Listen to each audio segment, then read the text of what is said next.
Alô, alô, alô.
Uma boa noite, meus queridos amigos, a TV Chico Xavier e a rádio chicoxavier.com.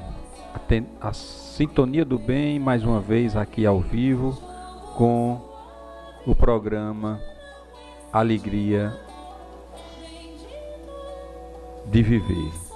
É com muita alegria, estamos nesse momento aqui para mais um estudo, para mais um momento de informação, para mais um momento em que buscamos comentar, em que buscamos levar a todos a discutirem um tema tão, neste momento, necessário. Principalmente porque a sociedade vive hoje, a sociedade do planeta inteiro vive um momento de tendências, nossos jovens principalmente, para o suicídio, para fugir das suas problemáticas, das suas provações, imaginando muitos que estaria com esse ato resolvendo todos os problemas da sua existência.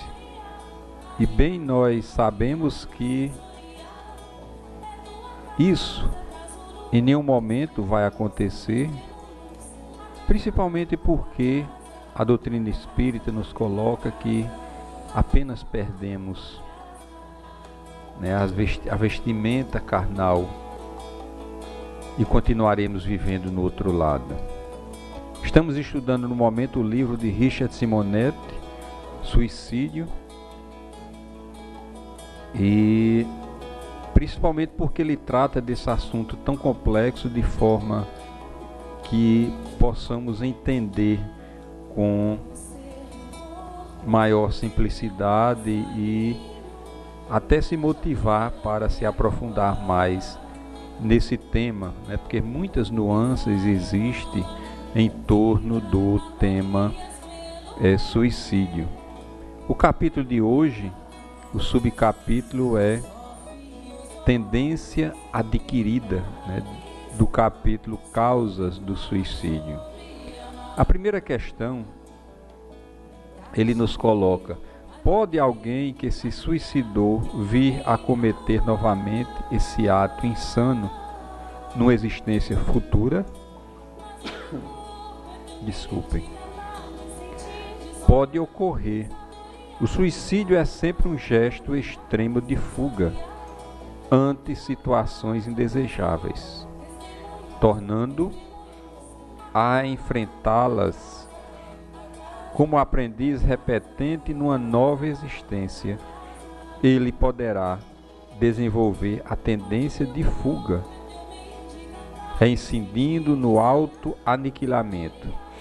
Esse comportamento assemelha-se a um vírus de computador, como se no mais profundo de seu ser estivesse registrada a seguinte orientação: se houver complicações, delete a vida. E é como isso realmente acontece ou tem o desencadeamento em relação à questão daquele que busca ceifar, né, a sua vida, imaginando que iria resolver todos os problemas da sua existência. É por isso que nós aconselhamos sempre buscar o profissional, o psicólogo, o psiquiatra, porque eles são os profissionais abalizados para ajudar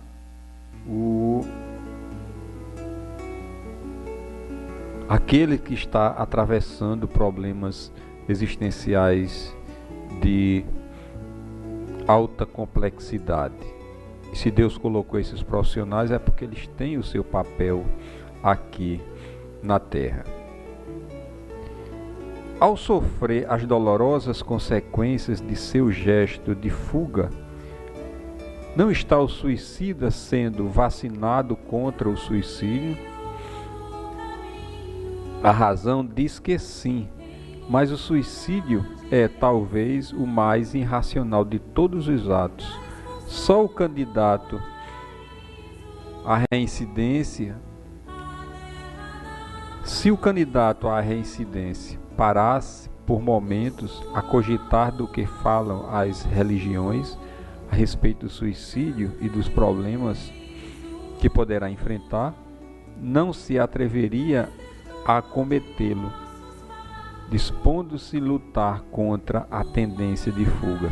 Principalmente, a doutrina espírita tem um leque de informações, né, claras, objetivas, e que geralmente o espírita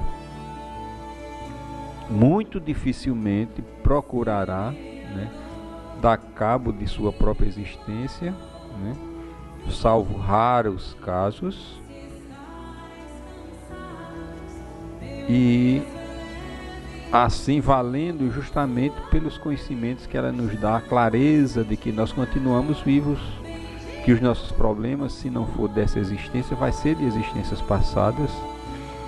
Se estamos passando por dificuldades, são provações que precisamos passar, e se fugimos dessas provações é porque iremos nos complicarmos em existências futuras.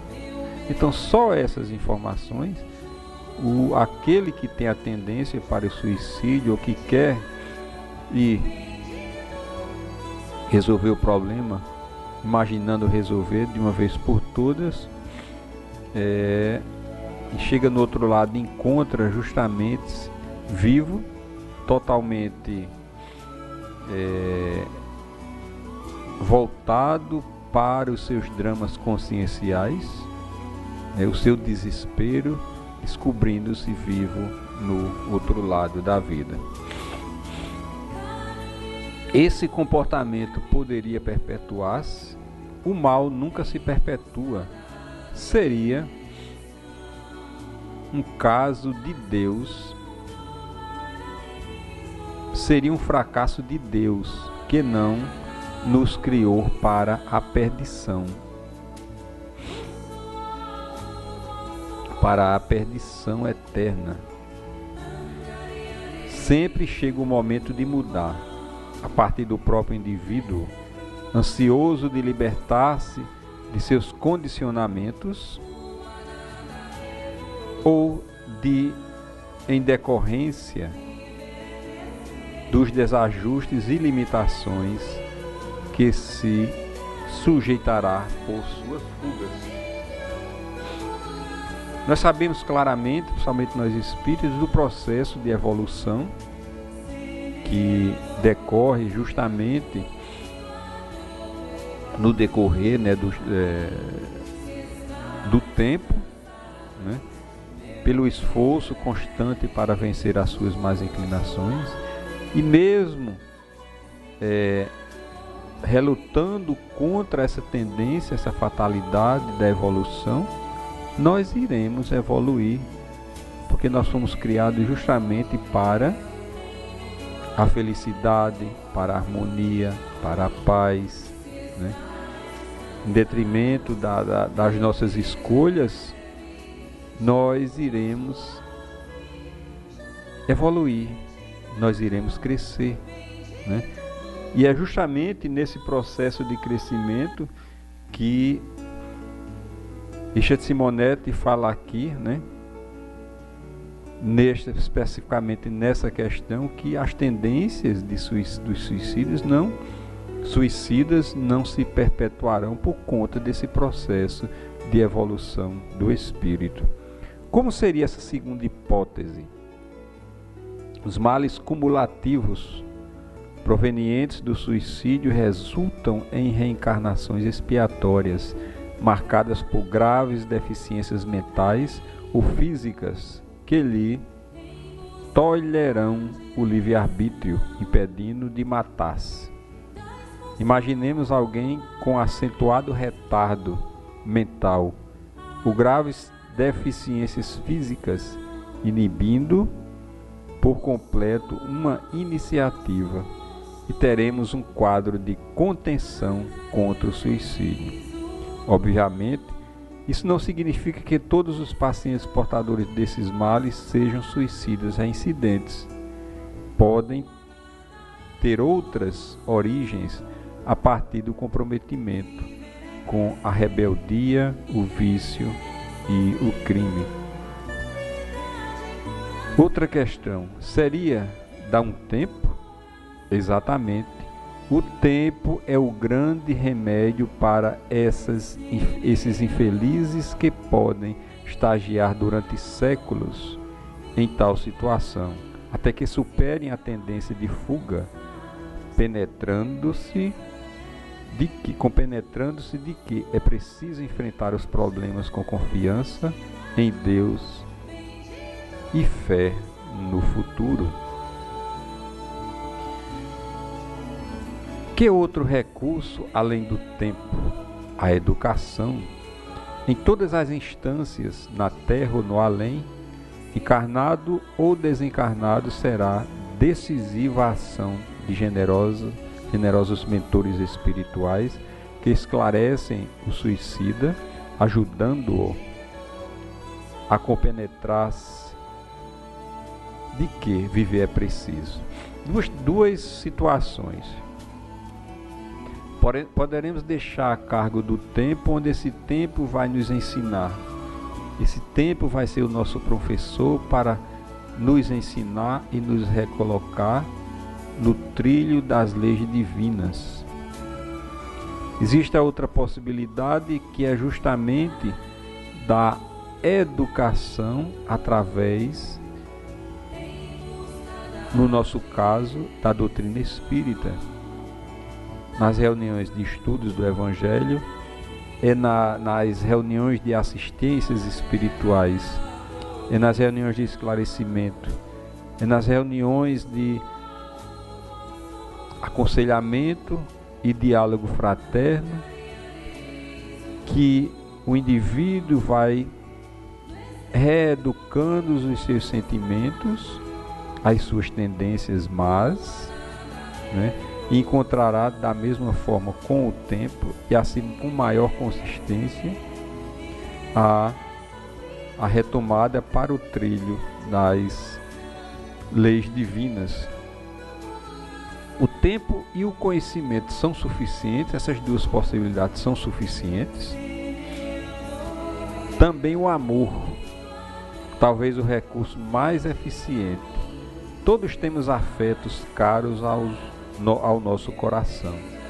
que se situam diante de nós nos caminhos de Deus. Geralmente essas almas nobres denunciam a estágios superiores para acompanhar os suicidas em suas jornadas expiatórias, na condição de pais dedicados e diligentes, cercando-os de muito carinho e cuidado, a fim de que superem a tendência de fuga.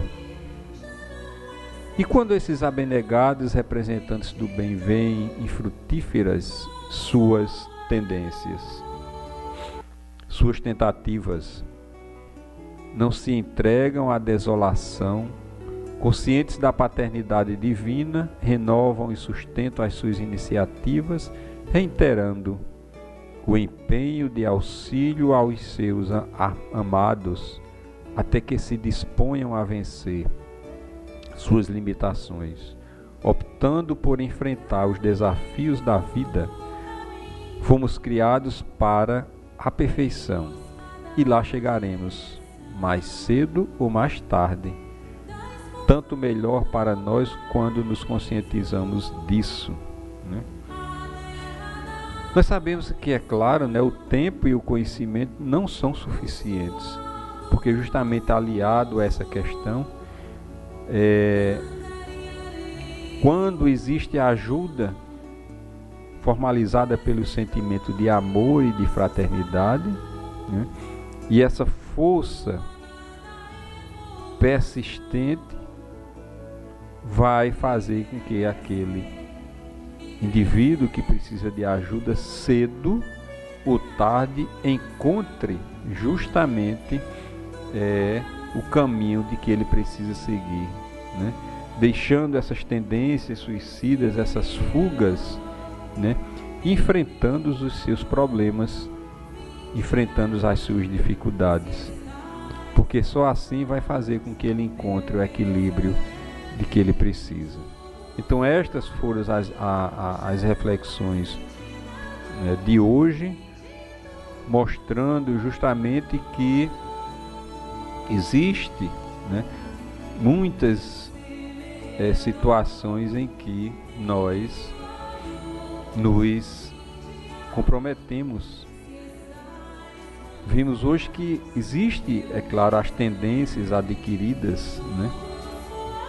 E existem matrizes, né? Nós sabemos matrizes do passado que precisam ser retrabalhadas. É por isso que existe a reencarnação, para que sejam trabalhadas, reestruturadas, reformuladas, né?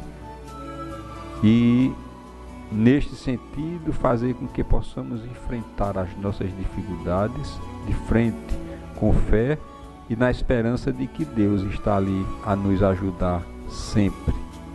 Então, o esforço constante para o melhoramento e a busca da ajuda quando achamos necessário, e aceitar a ajuda quando nós nos sentimos enfraquecidos, e que essa ajuda venha realmente a nos tirar, a nos dar o sustentáculo para vencer as dificuldades. Que Jesus, na sua infinita bondade, possa nos abençoar. Voltaremos na próxima segunda-feira com mais um programa Alegria de Viver. Que Jesus nos abençoe, nos proteja e nos ilumine agora e sempre.